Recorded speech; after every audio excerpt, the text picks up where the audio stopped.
How to get what you want, how to ask for and get what you want is the subject of today's show. So listen in.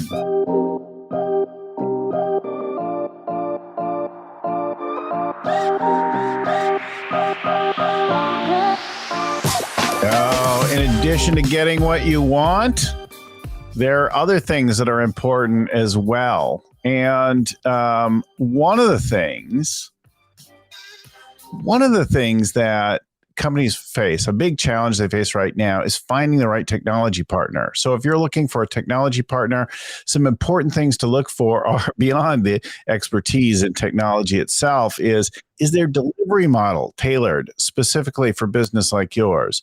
Are they cost right? Have they balanced between the quality of the work and agile development process? Is it right priced, right sized? Does that process work for you? Can they ramp up or down the team to support you as you go through the introduction of a new tool or piece of technology, maintaining it over time, that kind of thing?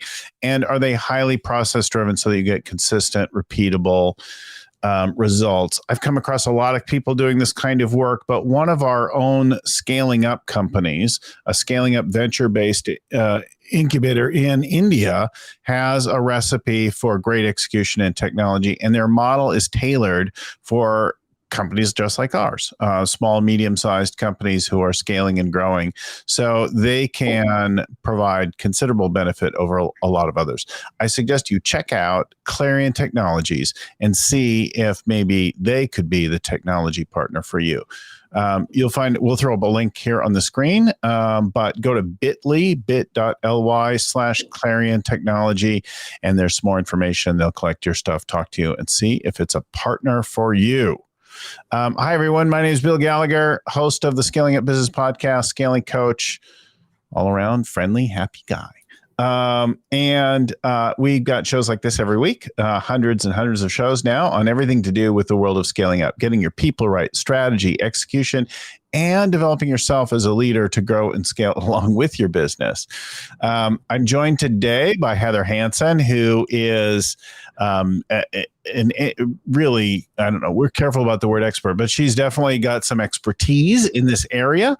She brings a background of law, being a lawyer in the world, combined with a degree in psychology. So law plus psychology, negotiating for and representing clients. Now she helps people in growing and getting what they want. And she's a founder and CEO of a company called Advocate to Win. She's an author. She's got a book out recently, Advocate to Win, Tools for Asking What You Want and Get It.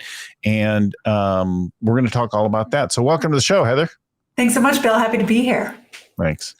So before we get into kind of this core topic, which I think folks will probably be pretty excited about, learning new approaches to getting what you want. We all want to get more of what we want, right?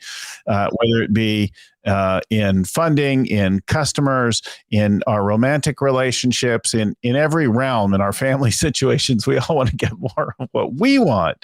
And there are some common things there. So I'm looking forward to doing it. Talk to us a little bit about your background. How do you come to doing this kind of work, writing this book, that kind of thing? I'm sure it probably started when you were 7 years old or something like that. But not quite seven. When I was in college, whole story there. When I was in college, I majored in psychology and I thought I'd become a psychologist. And then I worked for a summer for my uncle, who was a lawyer, and he happened to be a medical malpractice lawyer. And I fell in love with it. I loved speaking to an audience, but I also loved learning more about the body. Every case was something I could relate to. And so I went to law school, started working at my firm while I was in law school. And I'm still at that firm, though not as active as I used to be trying cases. And so for all of those years, today, still a practicing lawyer. Yes, Ruby. indeed I am. Yeah. Indeed I am. All that time, I have been defending doctors, hospitals, nurses in medical malpractice cases, and I have been very successful in that role. I've been named one of the top female attorneys in Pennsylvania, all kinds of nice things. And I always say that the reason for that is not because I'm an extraordinary advocate, though I am good at it. But the reason I've been so successful is because my superpower is teaching my clients how to advocate for themselves. because the jury doesn't want to hear from me. They want to hear from the doctor, the nurse, the tech who touched the patient, who had a conversation with the patient. And so I gave them the tools to turn to the jury and ask for what they wanted, which was a win, and get it. And what they found a lot of times is the doctors I had worked with through trial went back to their patients and were getting better patient satisfaction scores and reduced readmissions and were more happy in their jobs, less burnout. And so I recognized that these tools really worked. But then I also had to apply them to myself. So one of the problems, especially for your women listeners, is we tend to be really good at advocating for others and maybe less so at advocating for ourselves. And that was definitely a problem for me. So I had to use these tools to start advocating for myself. And when I did, everything clicked. And now my legacy is going to be teaching people that everyone is advocating. If you're selling, you're advocating. If you're marketing, you're advocating. If you're leading, you're advocating, and how to do it a little bit better. Yeah, it's really great. I should be careful what I say. You're a lawyer. Not that careful. I only do a very small area of the law. It's funny how many people come to me with questions outside my expertise, but I think that like the best lawyers, right, are the ones who keep you out of court, unless you're a litigator and you're used to and you want to do that. But even then, right, litigation is very expensive. You get repeat clients because you figure out how not to go to court, how to stay out or settle it quick. Well, I think that that's true. It's an interesting thing with doctors, though, because they take it so personally, which is another reason that I love this area of the law, because they don't oftentimes want to stay out of court. If they've been sued, they often want to fight it. And that's one of the tools of an advocate in the book is negotiation. And you need to figure out what are your negotiables and what are your non-negotiables. And you really need to understand what going to, we call it war. My first book was The Elegant Warrior, what going to trial looks like. Because to your point, Bill, there are studies that show that litigation is actually more stressful than the underlying event that caused the litigation. So it's no small thing to go to court for everyone involved. I've seen 2 heart attacks in the courtroom. It is definitely tough. That's a really useful point. That notion that there's a toll. And I don't think it's exclusive to doctors. People have very emotional responses to being sued or suing, to being accused of things. I didn't do that, and that isn't, you don't understand me. And being made wrong, that's a fundamental thing that we struggle with, and taking it really personally. Absolutely right. Absolutely right. And I do think that it's worth talking about that. So the last tool in the book is argument.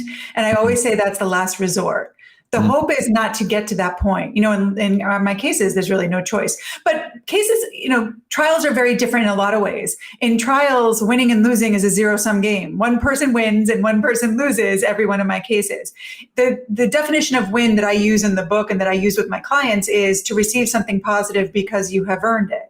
And hopefully everyone can receive something positive. But you never want to get to that point, Bill, where you're right, I'm wrong, or vice versa. And those are the only options. And so hopefully when you learn to advocate, you sort of learn to avoid getting to that point altogether.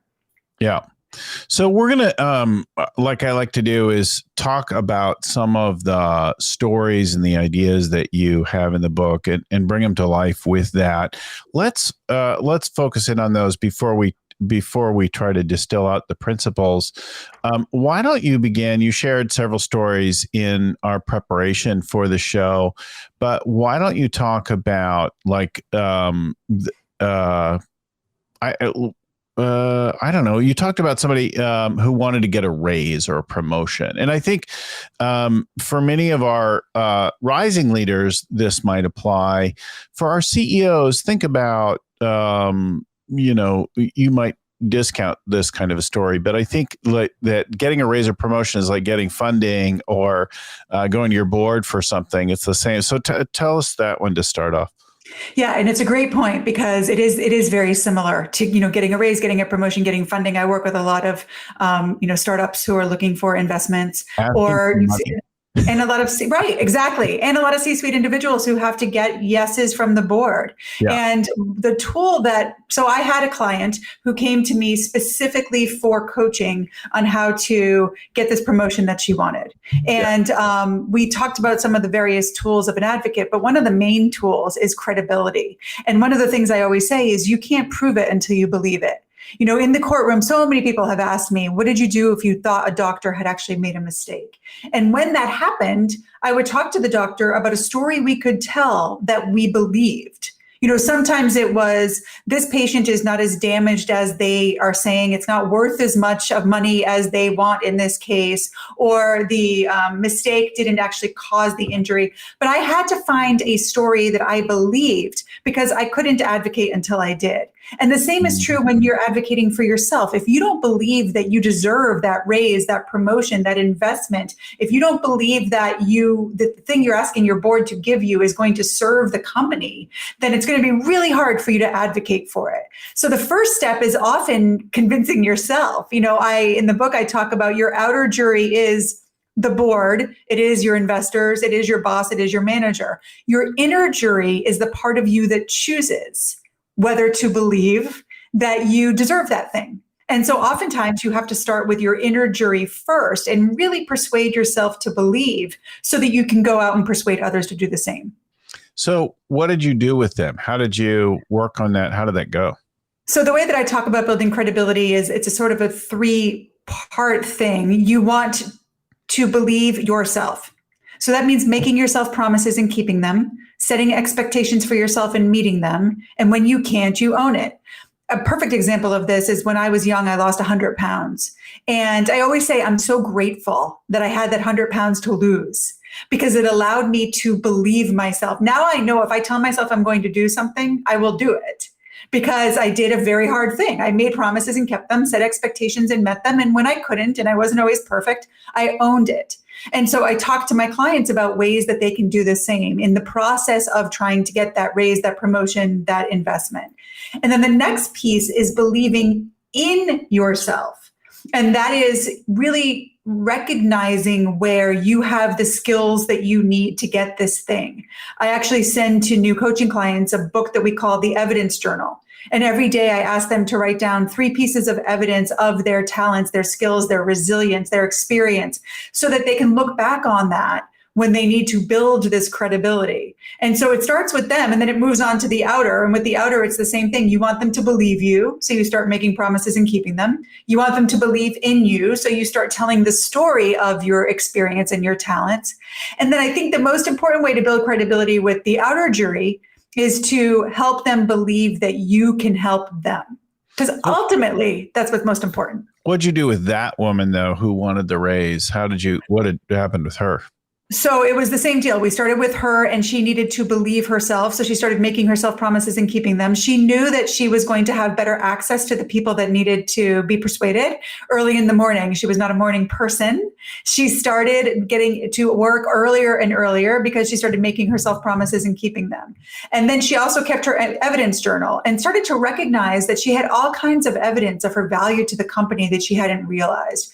And one of the things that I really challenged my people to do is to look for the ROI, look for the data, look for the numbers. How are you bringing value and monetary value, ideally, to the people that you're asking whatever you need for her a raise? And so she did. She started to look and see, what clients have returned because of me? How have we maximized this particular client? How have we maximized hours on their project, et cetera? And so she was able to collect that evidence. And by the time that she went to her outer jury to ask for the raise, she was feeling extremely confident, very credible, very secure in her ask. And the ask, a lot of times is what happens, Bill. Once you've persuaded your inner jury to believe, the outer jury is easy and fun.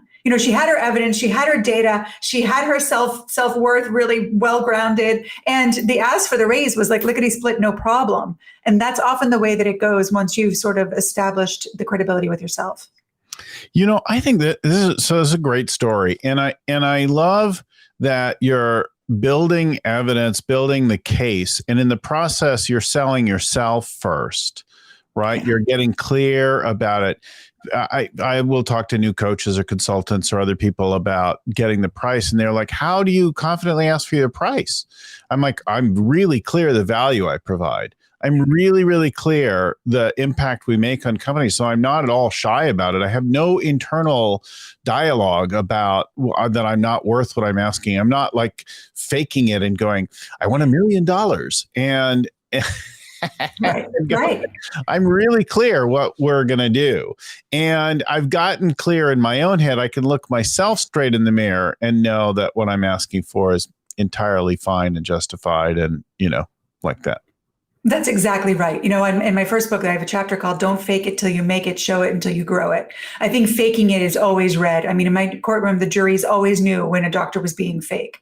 But you show it, you establish that evidence and you start to build it. And as you show it, as you show that confidence, as you show that data, as you show that evidence, it starts to grow. It gets attention and then you see more and you iterate. And so I think that you're absolutely right that, you can be really confident in your value when you've kept evidence of your value. Yeah. You shared another story about the CEO of a large company who was not good at being receptive. And I think it'd be interesting to tell us about this person. What do you mean by being receptive? And how did you work on that? So I see this a lot with very successful people, that they're not great listeners and they're not always curious with their team. They may be curious as to the things like when they're sitting in bed at night, how can I make more money? How can I grow the business? Which is always the question that everyone, in business asks, but not so much curious as how can Anne in accounting help me to do that? And what does Bill in marketing have to say that might improve the situation? And in this particular case, the CEO was having a huge amount of turnover, a huge amount it was just a bad culture. People were unhappy and most importantly, perhaps, unwilling to share their ideas. So innovation was stalled. And he knew that he had to do something differently. And so, we did a lot of, I talked to, yeah, right, exactly. So, I talked a little bit to his team. I talked a lot to him. And one of the things that I saw very clearly was that he wasn't listening. And one of the tools of an advocate is reception. A lot of times people come to me and they want to start with presentation. How can I use my body language, my tone of voice, and my facial expression to make an impact on the world? And I always say the best way to make an impact on the world is to work on reception. How can you become a better listener? How can you read body language and tone of voice and facial expression and use what you read to change the ask? And so we worked together on his reception skills. And a lot of that was working on listening, being completely present.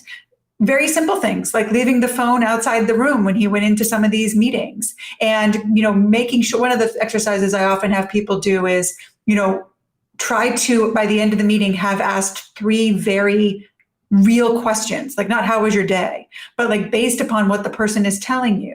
So then it starts to get a little bit deeper and they really have to listen. And then I'm obsessed with tone of voice, Bill, because there's a study out of Yale that tells us that you can tell more about a person's emotion from their tone of voice than their facial expressions and their body language combined.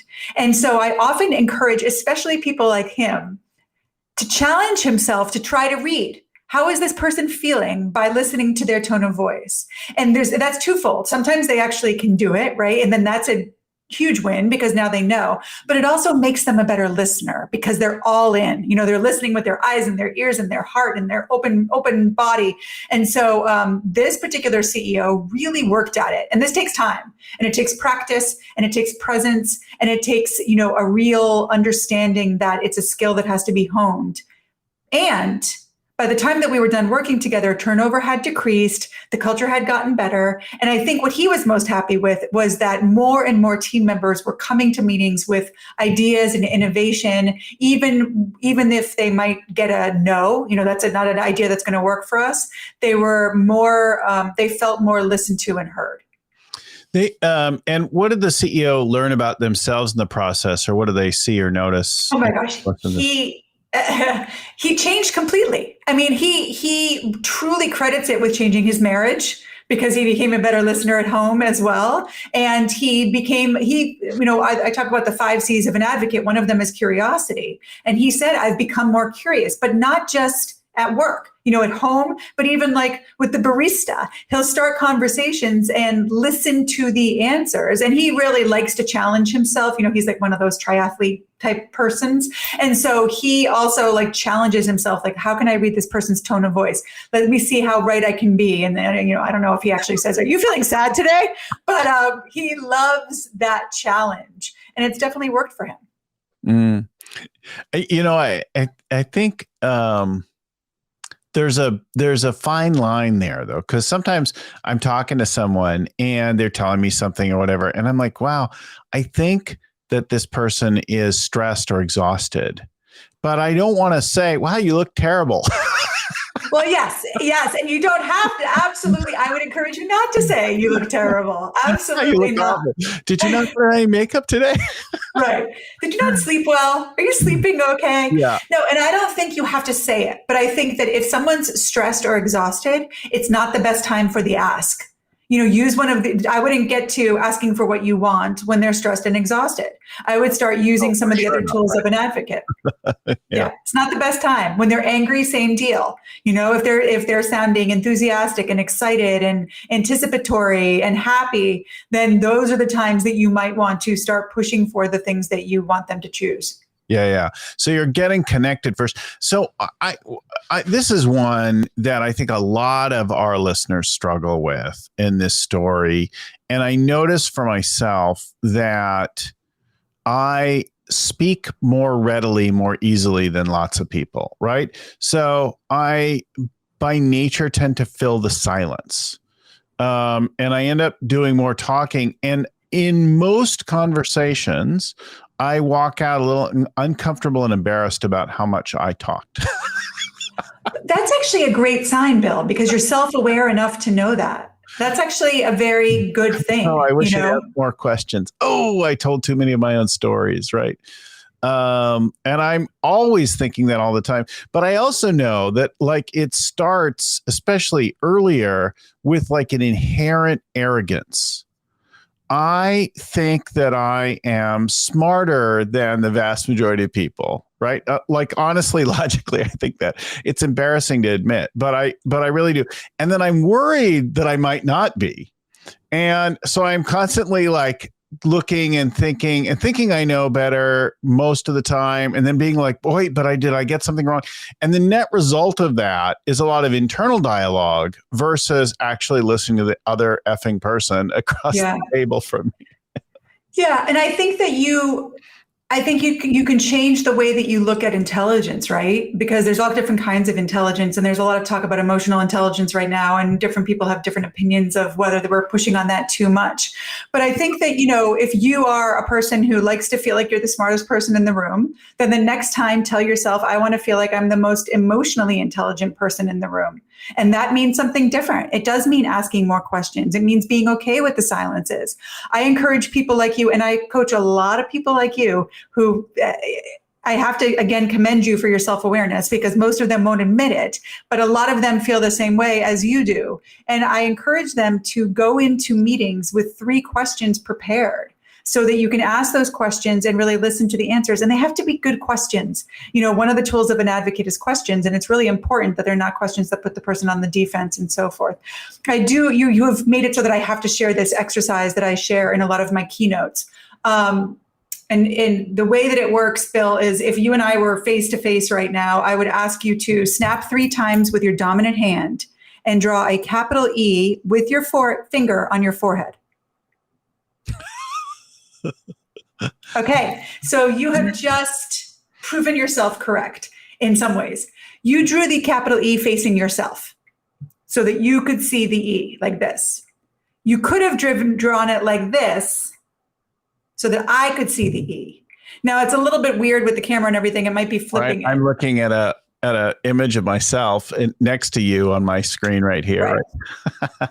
So it makes it a little bit harder. But this is a study. I first read about this in the book To Sell is Human by Daniel Pink. And it's a famous psychological study. And it sort of studies, if you draw the E facing yourself, it means that in this moment, you are seeing things from your own perspective. If you draw the E facing the other, you are seeing things from their perspective. And the reason I bring this up is, as you become more powerful, you get less good at this exercise.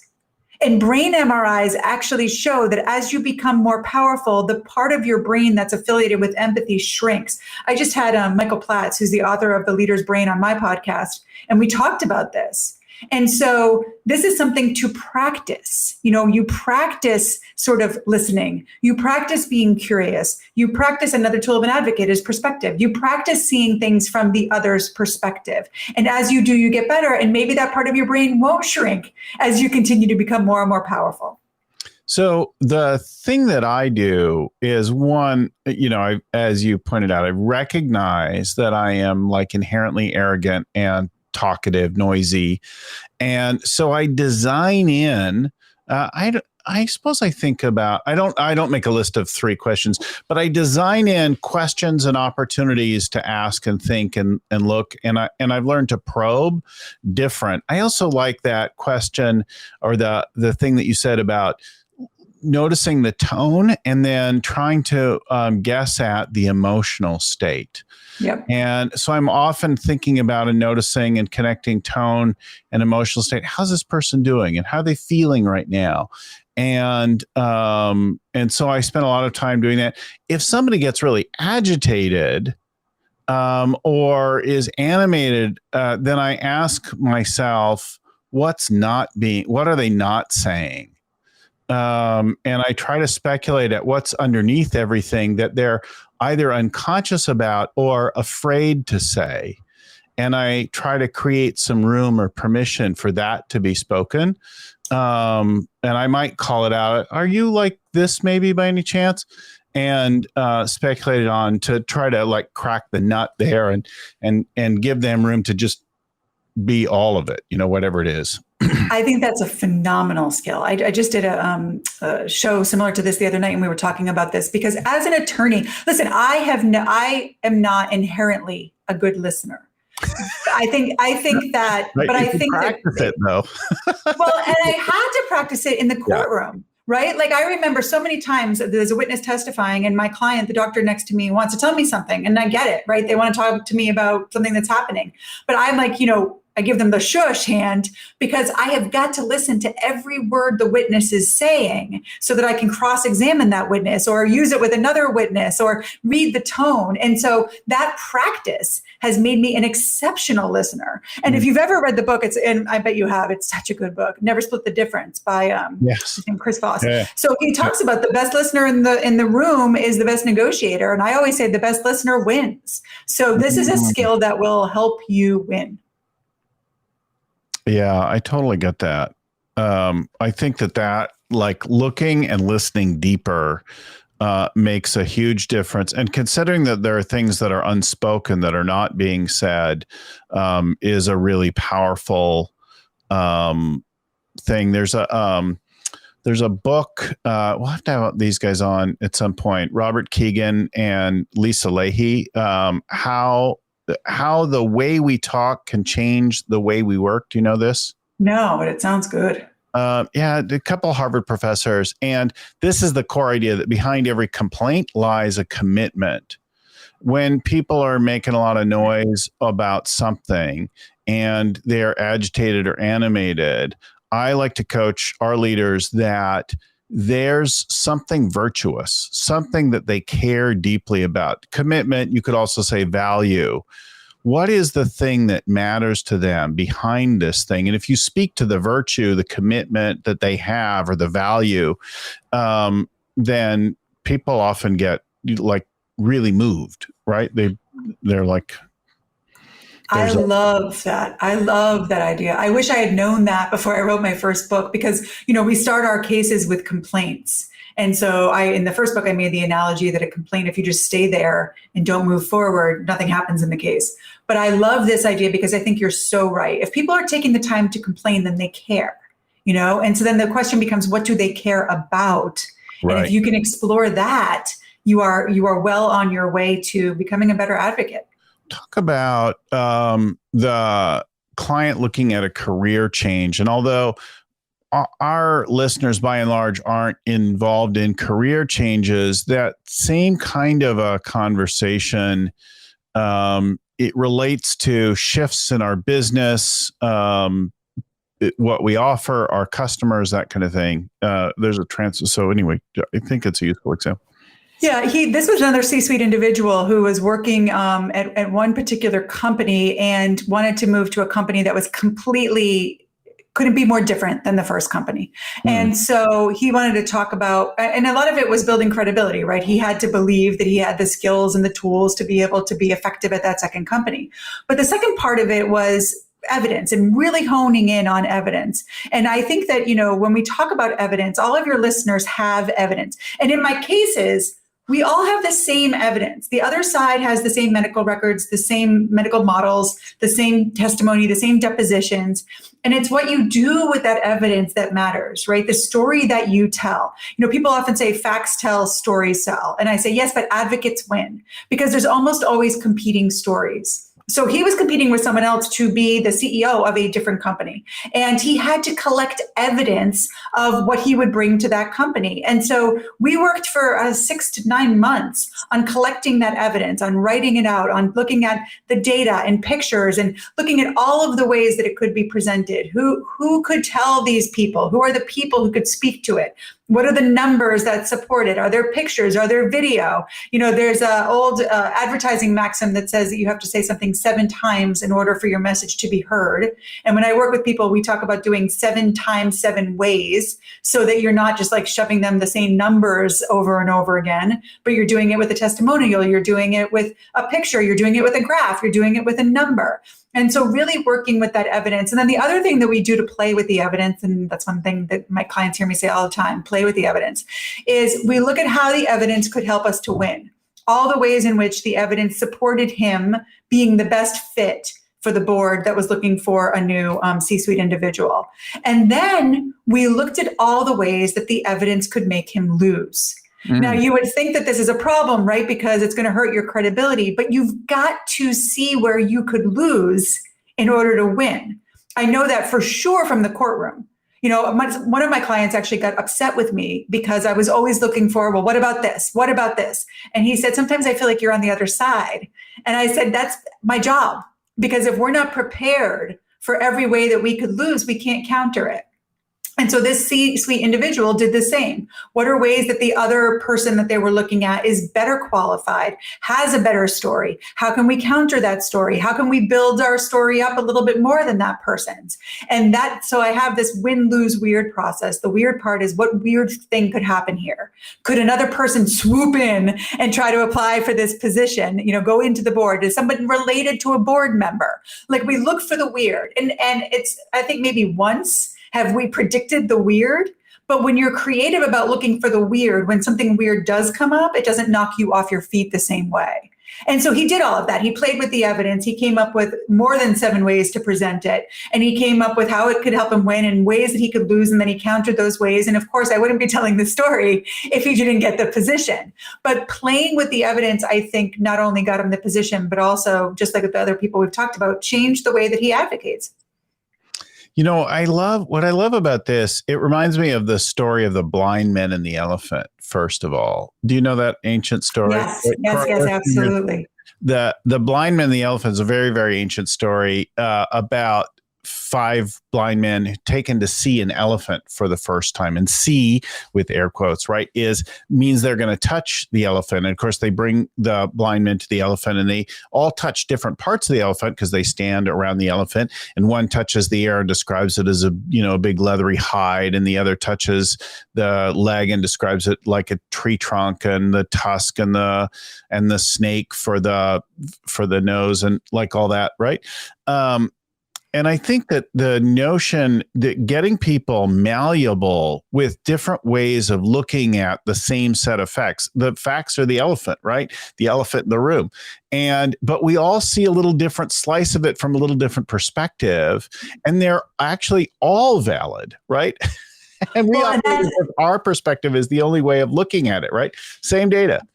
That's right. That's why that exercise is so helpful, right? They are looking at the world a different way. And the more that you can sort of look at how, that's the win-lose exercise is a huge example, right? You're looking at it from one perspective, how can I win? Another perspective, how can I lose? Another exercise that I do to help my clients practice this is victim, villain, victor. So tell the story of something that happened at work as if you are the victor, which is often how we tell the story. Or we often tell the story, I'm the victim. They did this to me. But how are you the villain? How can this story be told that way? And the more that you just practice this, and again, play with it, it's supposed to be playful and fun. The more that you do that, the better you get at seeing things from other perspectives. And the more that you can do that, you can't change someone's perspective, Bill, unless you understand it. So you've got to really understand your jury of clients and customers, your investors, your board's perspective if you want to change it. The other thing you touched on, interestingly, in that story, very briefly, was the notion of using stories, telling stories. But you said it almost in passing, and something about the feeling. And I think that the stories evoke the emotional response, right? If we do them well, we're looking to feel something to convey and create a feeling. So there's feeling and then opportunity. That people are responding to. They feel a particular way, they see something and they say yes or no, right? Based on opportunity, no opportunity for them from their perspective. We do a lot of work with that when we work on the leadership flywheel disciplines, and we focus first on evoking particular feelings and then creating opportunity for other people by listening, by understanding the way they see the world and what's going on, right? Yeah. No, I think that storytelling is really important. One of the things that I don't think enough people who talk about storytelling stress is that if you're telling a story and your opposition, your adversary, the person who wants something that you want, is also telling a story, who wins? And so you've got to tell stories that pull at emotion. When you talk about that, it brings me back to my courtroom days, because the patient story is so much more emotional. There's an injured patient suing one of my doctors, and oftentimes catastrophically injured. And so, yes, emotion is important, but all of the tools of an advocate, the body language, the tone of voice, the evidence, the credibility, the questions, the words we use, the perspective, all of those tools are what determines which story wins. Yeah. And embracing or acknowledging the validity of different possible stories and interpretations is really, really useful. We see in global politics, people who deny each other's stories are bound to prolong their conflict in their region, right? You deny the validity of the other person, their perspective, you're going to stay at war. You are 100% correct. And you build so much credibility when you give a nod to that person's story. With the jury, one of the things that I always say is I pride myself on not taking the patient's dignity, even if I have to take their story. So if I have to point out inconsistencies or things that they have not told the truth about, or things that contradicted in the medical records, I do so without trying to say your story is false. Your story is wrong, and you want to be really careful not to do that, because, if you do that, you don't just lose credibility with the person whose stories you're taking, but you also lose credibility with the jury, whoever your jury might be. Yeah, it's a really interesting thing. In this case, right, when you're selling or when you are speaking to your team or that kind of thing, you are persuading them, you are winning them over to your perspective, and you're working at creating and getting something that you want out of them, the sales, support for your initiative, whatever it is. Yeah, you want to know their story, their perspective, because that's the only way you can change it, and you can change perspectives, but you need to really understand theirs, to speak to them in words that they understand, overcome the curse of knowledge, really talk to them in ways that resonate with them so that you can start to change that perspective. Yeah, it's interesting. I think the court and courtroom dramas are great. And even if you've never been we should all avoid being in a courtroom drama firsthand. But if you watch them on TV, right, that when somebody tries to simply deny someone else's reality, suppress it, tell them, no, they don't know, it's really hard, especially if your jury, which is like your buyers or your constituency or whatever, has heard it and already bought into it, already said, that's reasonable. I get it. I can feel their world. I know what identify with their injury or their wrong or whatever. And now you try to tell me, oh, that's all crap. I'm like, yeah, no, I already bought that one. So, but if you say, yes, that's all real and they really have suffered and there really is a thing. And my client was doing the best he could. It was inevitable. Like they meant well. They feel terrible. Acted within the standard of care. But you are absolutely right that, I will never say I shouldn't say never say never. I will rarely say this patient isn't hurting. Yeah. Sometimes there have been those rare occasions where there's surveillance on the patient out playing basketball. And so in those situations, even then though, one of the things that's interesting about that is my mentor taught me not to take that away from the jury. Let them be the one to decide that the patient's a liar, So I try to really, when I have something that good, it doesn't happen often enough. I try to really play it very cool with it because there's all kinds of studies that show that people value things they make themselves more than they value things that others have made. It's called the IKEA effect. And so it's the same deal. The IKEA effect. That's funny. I put it together. I mounted that on the wall.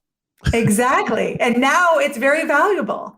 And so it's the same thing with your jury. Let them come to the conclusion themselves. And that's hard sometimes for people like you, Bill, who think that, as you said, sometimes you feel like you're the smartest person in the room. So you want to tell them what the conclusion is, but they find it more valuable if they think they've come to the conclusion themselves. So you just help them get there. Yeah, this is so brilliant when we're teaching coaching to people, like setting up peer coaching and teaching leaders coaching skills for their one-on-ones and things like that. It's like, you know what kind of advice has your mom been giving you forever? Or right. And what difference has that really made for you? There are people and they're in fact right most of the time. But when you see something for yourself, your worldview changes and then your actions naturally follow through and you get different outcomes. But as long as other people are telling you what's wrong with you, it doesn't have the same impact until you have that personal insight, right? That's right. Yeah. And all of this takes time and a little bit of effort, but the return is huge. Well, there's a lot of good things here, and you can hear that there's tons of juicy material in the book. So let me touch on a couple of things and kind of recap before we close out the show. Let me also remind folks that about our sponsor. If you are someone who's trying to pick a technology partner, it's one of the toughest things. And you want to find a partner who's got the right expertise, balanced with an approach, a process, who's suited to your situation, who can bring those resources to bear, whose whole model is that. One of the companies that has used Scaling Up now for some time is one of our own Scaling Up companies, is this company that provides technology development for like you want to outsource your stuff. You should check out Clarion Technologies. And we've got a link for you that we'll throw up here, bit.ly/Clarion Technology, and see if they aren't maybe a partner that would be great for you in your business, in your technology and development. So things I heard so far are the notion of having a jury. And your clients, customers, employees, your team, all of those people are the person that you want to get something for. And you might be speaking to one person, or you may be speaking to many, or people who are having influence. You talked about credibility. First, if you want to be credible in the eyes of others, you've got to convince yourself. And that might mean that you need to gain some evidence first so that you can buy into your own thing. Go into then the conversations with questions, looking for what it is that you want, like becoming a better listener, so that when you ask for what you ask, it actually fits their world. Being receptive, noticing that tone of voice, listening deeper than simply the surface of what's said, and that balance of the inner and outer. You spoke a little bit about presentation, story, evoking emotion there. I heard a whole lot of good things for folks to pick up on. You're going to go find out more about Heather and her work at advocatetowin.com. We'll throw that link up on here as well, advocatetowin.com. Heather's been super helpful and interesting, fun conversation to go. I'm bummed we're out of time because we could keep talking on this for a long time. Forever. Thanks so much for having me, Bill. Super helpful. AdvocateToWin.com. You'll find out more from Heather. Thanks to Lucy Summers producing before, after, and during the show, keeping us all, the whole thing rolling along. If our show is helpful, like it and subscribe to get them every week. You can drop us a note with any feedback to info@scalingcoach.com if we can help you find a coach or anything like that. We've got 200 around the world. info@scalingcoach.com is our email. Scalingcoach.com is the web address. Big thanks to Vern Harnish, also author and creator of the Scaling Up Framework that we know and love. Our audio is edited by Albert Burge at Podfly Productions, and our show notes are written up by Ian Cadena and proofread by Tim McGowan. Thanks again, everyone, for listening, and keep scaling up.